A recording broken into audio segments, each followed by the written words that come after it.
Bien, vamos al tema que habíamos estado conversando hace algunos instantes con la subsecretaria de Prevención del Delito, Catherine Martorell, que tiene que ver con los permisos, pero particularmente los permisos que se otorgan a padres o madres que están separadas o separados entre sí y que tienen que tener entonces este traslado de los niños para poder compartir y estar, ¿no es cierto?, con sus progenitores. Ha habido ahí un pronunciamiento que ha hecho el propio Colegio de Abogados manifestando su preocupación por estas restricciones que se han impuesto para poder recoger y visitar a los menores de edad. Lo que aclaraba la subsecretaria, lo digo inmediatamente antes de pasar a la siguiente entrevista, es que ahora sí se podrán hacer esos traslados, solo que los padres no pueden visitar a los niños en sus casas. Los niños son retirados, en el caso de que sean los padres, los que no viven permanentemente con ellos, se los llevan a su casa y luego, ¿no es cierto?, los devuelven. Eso es alrededor de, podrían estar, dice ella, una semana con los papás, con el papá u otra semana con la mamá, en fin, una situación que se corrigió desde que el viernes se señalara que no se iban a entregar estos permisos. Queremos conversar acerca de este tema porque, como digo, el Colegio de Abogados ha puesto ahí un foco de atención con la presidenta precisamente del Colegio de Abogados, la abogada Leonor Echeverri, a quien ya tenemos en línea. Leonor, ¿cómo está usted? Buenos días. Buenos días, Mirna. Mucho gusto. Bueno, lo primero es preguntarle, hablábamos, como le digo, con la subsecretaria, porque el gobierno rectificó en la forma en que se puede hacer, digamos, en la forma en que se puede ejercer este derecho. ¿Le satisface al colegio esta decisión que ha tomado el Ejecutivo o no? Bueno, sí, yo creo que la mayoría, me parece por lo menos, que la mayoría del sistema de visitar a los niños, de este régimen comunicacional del que se habla, no se ejerce en general en la casa donde vive el papá custodio de ellos. Por lo tanto, me parece que el hecho que se puedan retirar los niños, que se puedan ir a buscar a los niños, estar con ellos en la casa del otro padre, lo que incluso, como se dice, puede beneficiar en cierta forma, en el sentido que arreglen que pase 3 días en un lado, 3 días en el otro, porque en este caso hay que recordar que estamos en cuarentena, por lo tanto los niños ya están fuera de su rutina habitual, por lo tanto no estaríamos con los problemas de los colegios, etcétera. Entonces me parece que por lo menos es un gran avance en esto. Lo que a mí me gustaría, en el fondo, entender un poco, y lo que le gustaría entender en general a los abogados de la Asociación de Familia, etcétera, es por qué siempre se olvida este permiso. ¿Ya? O sea, la primera vez ya se olvidó, se reclamó, se dijo la necesidad que tenía, el estrés que tenían los niños, etcétera, y se repuso. ¿Ya? O sea, no, y se puso. Yo entiendo que la primera vez puede haberse olvidado, era la primera vez que se estructuraron estos permisos. Pero ahora, digamos, lo primero que se dice, y otra vez no pueden ir los niños. Entonces, realmente, y ahora se vuelve a poner, pero no se dice ninguna razón por la cual se saca, por la cual se repone. O sea, sí, perdone, abogada, sí dio una razón la subsecretaria. Decía, cuando hay personas que están en los domicilios donde viven habitualmente los niños, que pueden verse, ¿no es cierto?, bajo riesgo por el hecho de que trasladen los niños de un lado hacia otro. Esa era la razón primaria, por lo menos, que ella planteaba que se había establecido. Claro, pero lo que pasa es que yo digo es que no hay ninguna explicación al respecto. O sea, es la primera vez que uno dice, esa puede ser, pero esa razón la tenemos por cualquier permiso en realidad. O sea, si yo salgo a comprar también me puedo contagiar. Si paseo a la mascota también puedo contagiar a alguien, también puedo volver con algún virus de la calle en el paseo y volver a hacerlo. Lo que yo digo es que porque es más estricto respecto del traslado de niños. Ahora, yo entiendo que lo primero es la salud de los niños, pero por lo que uno ve aquí, no es eso lo que están protegiendo, no es la salud, obviamente, de los niños. Ahora, sí, yo creo que en el fondo se repuso y por lo tanto creo que es un avance y una cosa, digamos, que hay que reconocer que si se entendió, digamos, al respecto, estamos viendo. Ya, abogada, lo que pasa es que usted justamente hace el punto ahí del tema de los riesgos sanitarios acá, sí, y muchos se preguntan o nos preguntamos, a ver, pero ¿no es más riesgoso el traslado que la visita? porque la visita mantiene por lo menos al niño en su mismo ambiente. Bueno, llega alguien de afuera, uno de los papás a la visita, habría que ver cómo se define esa visita, si es en el mismo lugar de la casa donde está con el otro cónyuge, con su ex cónyuge, o cómo diablos es, digamos, pero a ver, el estar moviendo un niño de repente hasta 2 veces a la semana de un lado a otro, ¿no se supone más complicado? ¿Cómo se resguardan ahí los derechos? Bueno, lo que pasa es que el colegio siempre lo dijo, y lo dijo en la primera declaración y en la otra que hizo.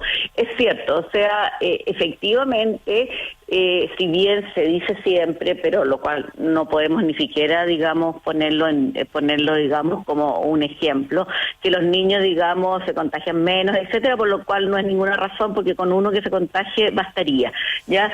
Pero lo que está claro es que en el fondo es cierto, si los niños son trasladados en un auto particular, la posibilidad de contagio es bastante, digamos, menor.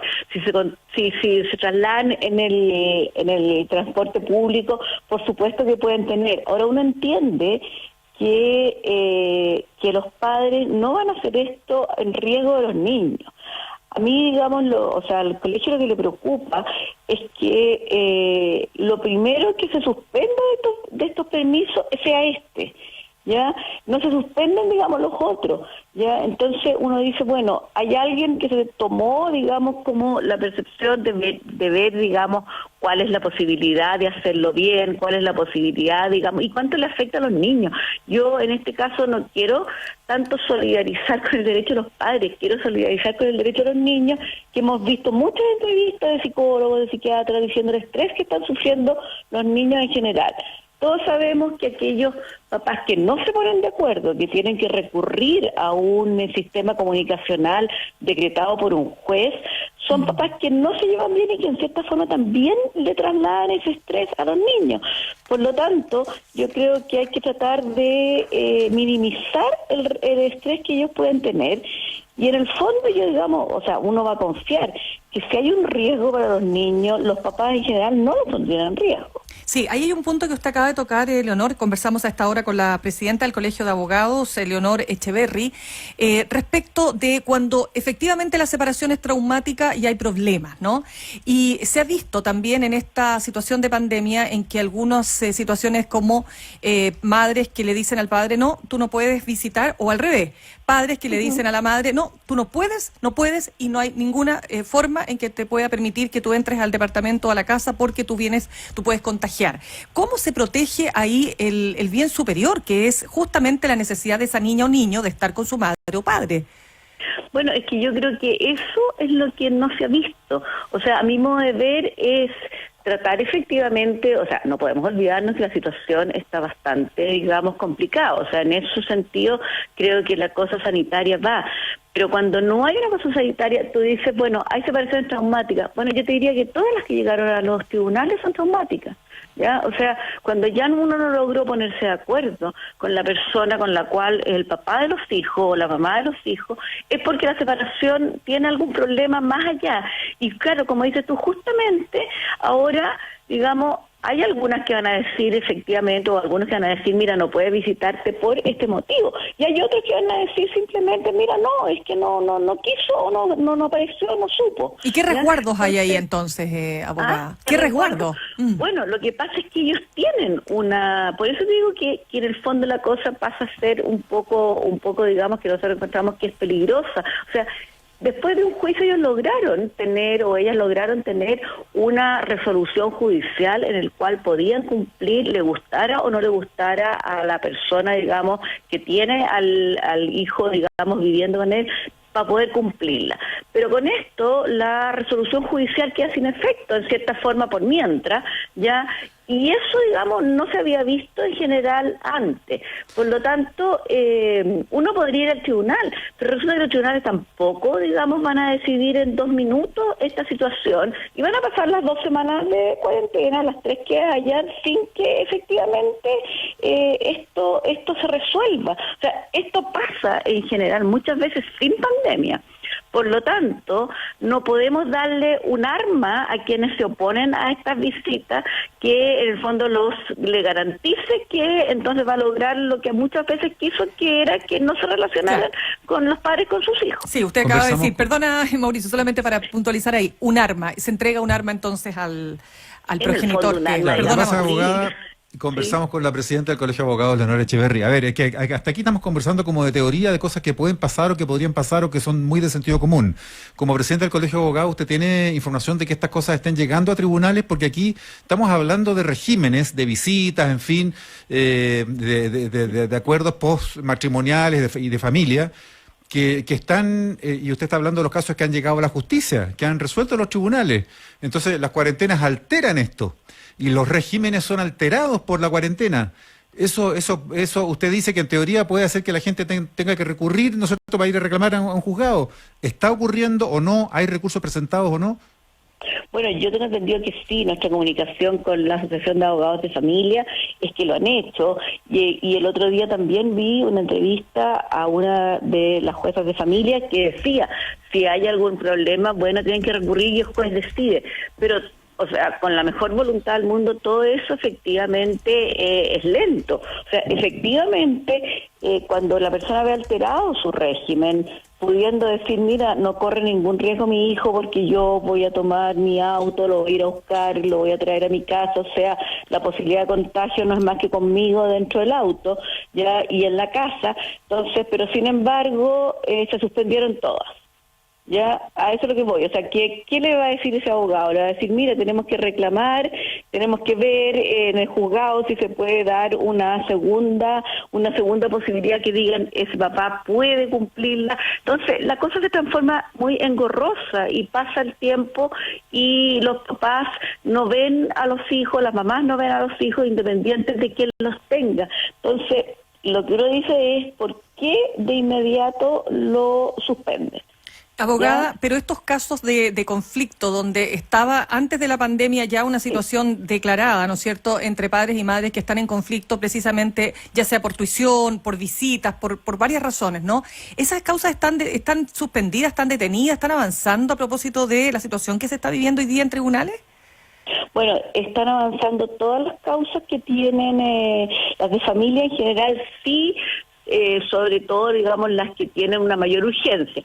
Yo tengo entendido que ya han empezado a reverse las causas de familia, las que tienen este rango de importancia. Ahora, hay algunas que están paralizadas porque las que tienen audiencia de juicio es muy difícil todavía tratar de hacerlas vía remota. Las primeras audiencias se hacen.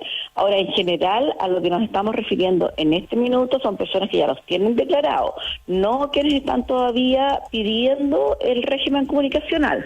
Ya, entonces, claramente, digamos, en estos casos ya tienen su resolución judicial. En los otros casos van a quedar simplemente en la buena voluntad del padre custodio que los deje ver, pero eso va a pasar con o sin pandemia, ¿eh?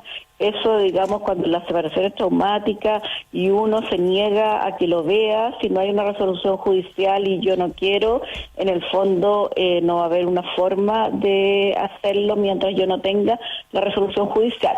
¿Se van a demorar más en tenerlo los que habían empezado los juicios? Sí, claramente, porque bueno, esto en general ha alterado todo, a pesar que el Poder Judicial ha funcionado bien en forma remota, pero bueno, las audiencias de juicio son bastante complicadas poder hacerlas. Ya, entonces están las cosas funcionando bien en el sentido sobre todo de las urgencias, pero en estos casos a lo cual uno se refiere con estos permisos son los que ya la tienen. Muy bien, queremos dar las gracias a la presidenta del Colegio de Abogados, la abogada Leonor Echeverry, por este tiempo con ADN Hoy. Muchas gracias.